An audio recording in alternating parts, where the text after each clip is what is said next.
الحمدللہ رب العالمین والصلاة والسلام علی سید الانبیاء والمرسلین اما بعد فاعوذ باللہ من الشیطان الرجیم بسم اللہ الرحمن الرحیم صلی اللہ علی النبی وآلہ صلی اللہ علیہ وسلم صلاۃ و سلام علیک یا سیدی یا رسول اللہ۔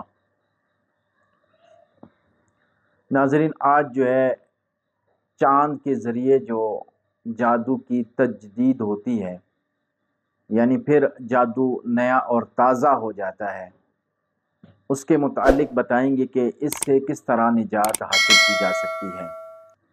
اس میں کوئی شک نہیں ہے کہ جادو میں جو ہے چاند کے ایام کی بڑی اہمیت ہے۔ یہ ان چاند کے دنوں کے حساب سے جو ہے وہ جادو اپنا تازہ کرتے رہتے ہیں، بالخصوص ہماوس کی رات۔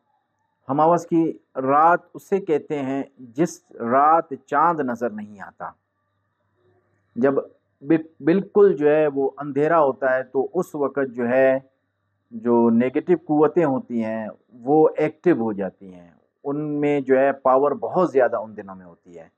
باقاعدہ جو سفلی گر ہیں، جو جادوگر ہیں، وہ اس رات کا باقاعدہ انتظار کرتے رہتے ہیں، اور وہ جادوگر اسی رات جو ہے جادو کی تجدید کرتے ہیں۔ آپ نے کہیں سے کاٹ کروا لی، عمل جو ہے آپ نے کہیں سے کروا کے ختم کروا دیا، تو دوبارہ جو ہے یہ ان ایام ان دنوں کے انتظار میں رہتے ہیں جب نیگیٹو قوتیں جو ہے بہت زیادہ ایکٹیو ہوتی ہیں۔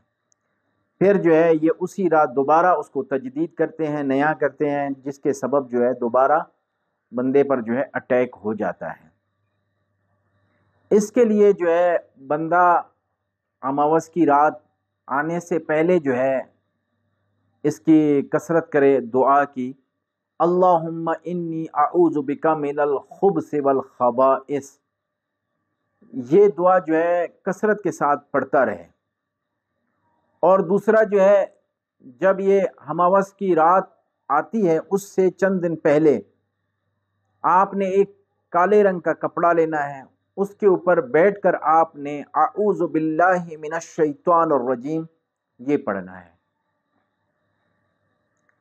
روزانہ یہ پڑھنا ہے۔ اور پھر جو ہے جب اماوس کی رات آئے گی تو وہ کپڑا جو ہے اپنے جسم کے ساتھ مل کر پھر اس کو آپ نے اسی رات ہماوس کی رات اس کو جلا دینا ہے۔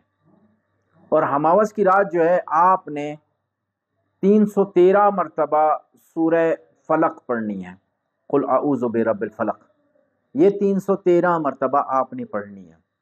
تو انشاءاللہ آپ جو دوبارہ آپ پر اٹیک کرنے کے لیے جادوگر جو ہے اس رات کو اپنے عمل کا استعمال کرے گا تو آپ اس سے محفوظ رہیں گے۔ رب تعالیٰ سے دعا ہے کہ رب تعالیٰ میں صحیح معنی میں نماز پڑھنے اور صحیح معنی میں وظائف پڑھنے کی توفیق عطا فرمائے۔